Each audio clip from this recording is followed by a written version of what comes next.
So we go from one application that's kind of science fiction-y to another one that's right out of the pages of science fiction. And before we talk about these huge 70-ton robot arms, I'm going to give you some context. So last year, a quarter of all the energy added to the grid in Europe came from wind. And in the UK alone, we've got 8,500 wind turbines, give or take, spinning right now, providing power to us, 2,000 of which were installed in the last 12 months. So think about that for the rate. And now, while most of our turbines are on land, most of those 2,000 that were just installed are offshore. And there are several really good reasons for this. The first is that you can go much bigger with your turbines offshore. The second is that the wind is far more consistent. And the third is that you cannot see or hear them from your back garden. So all these things are there to make it a no-brainer to go offshore, except for the fact that installing and maintaining these turbines is far, far more difficult when you move them there. Now, our next speaker is no stranger to challenging engineering applications. He's been building novel control systems for nearly 20 years for the automotive, process control, and heavy-duty machinery industries. Please welcome to the stage Dr. Andy Clegg from ISC. Welcome. Okay, thank you, Kyle, for that introduction. The photo you see behind is the MPI Discovery, and that is a vessel that's specifically built to install wind turbines at sea. It's a so-called jack-up vessel, which means it sails out to the correct location, and once it's there, the 6 legs are lowered to the seabed, and that lifts the whole boat clear out of the water. Once it's done that, it then goes through the process of installing the wind turbines. The orange things on the back of the boat, the stern, are the gripper arms, which we developed the control system for in LabVIEW and Compact Rio. And basically, the first thing that gets installed in of a wind turbine are the steel monopiles, which are large tubes that basically get hammered into the bottom of the seabed, onto which the other parts, the bits you can see, get mounted onto. And I've got a short animation just showing that process. And the gripper arms at the back of on the stern of the boat were actually developed by a company called Holder. And they are specifically designed to cope with larger diameter piles and also varying diameter piles for different wind farms. Now, these arms themselves weigh 70 tons each, and that's seems very impressive. But the piles that it moves are 700 tons in weight. So we're dealing with fairly large engineering here. And the control system that we developed was involving the real-time control, the monitoring, and the positioning of these arms, and all of the operational logic and all of that sort of thing.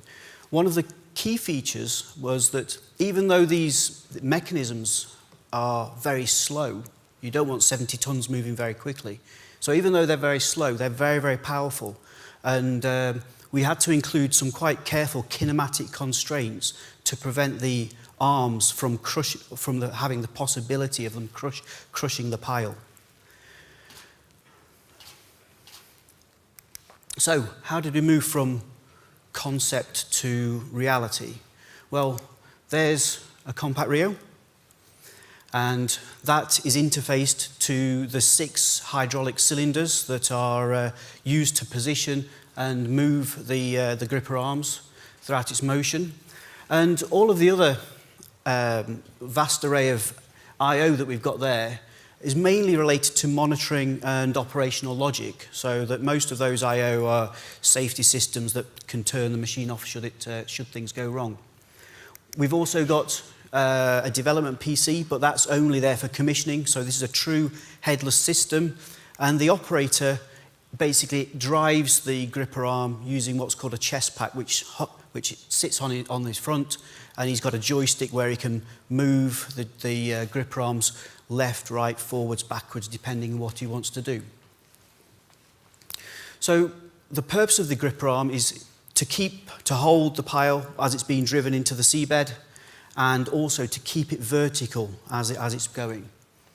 And the whole development time of this process, from initial specification to finalizing the software, was around 4 months. So this is quite a compressed timescale we had to develop this.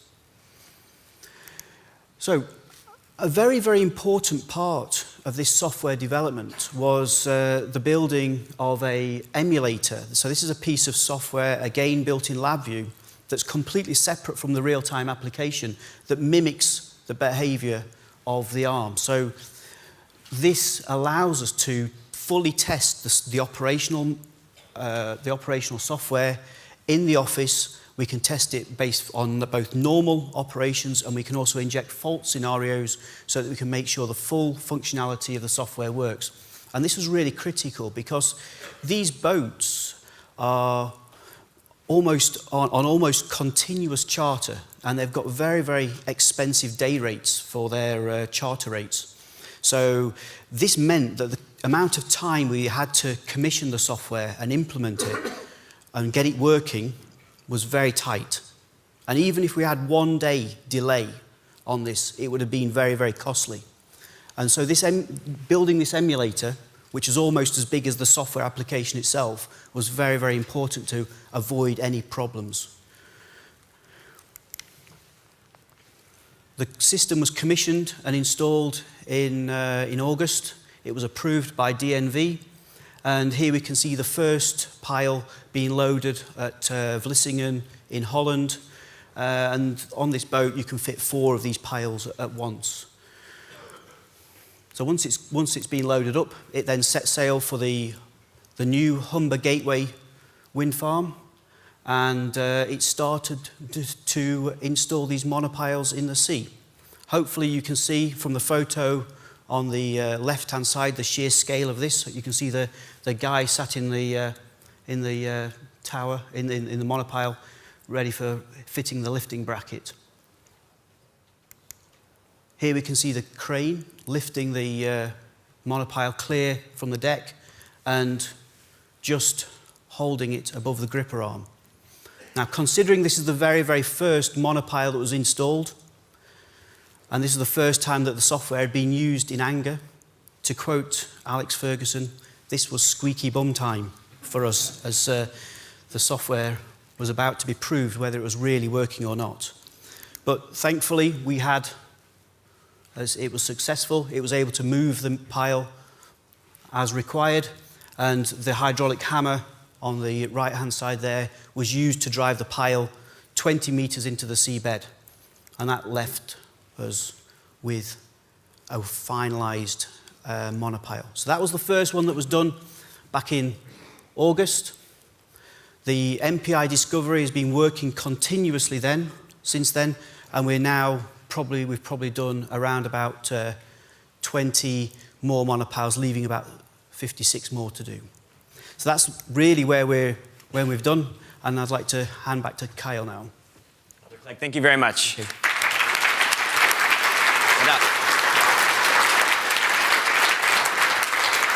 So before Andy leaves, I want to embarrass him for a second. The company ISC might sound somewhat familiar to you, and that's because Andy and his team up in Glasgow won the Graphical System Design Achievement Awards last year during NI Days with their application around basically controlling the access or a gangplank to the offshore wind turbines, basically following the motion of the ocean to make sure you can make those transitions carefully. That application went on to win the Worldwide Graphical System Design Achievement Awards last year to be the Grand Prix of the Application of the Year for Graphical System Design. Well, Andy and the guys at ISC are at it again. And last night at the Graphical System Design Achievement Awards for the UK, they won the Grand Prix for the 2nd year in a row with the application that you've just seen. So how about one more round of applause for Andy and his team? Thank you. Thank you very much. Thank you very much. Cheers.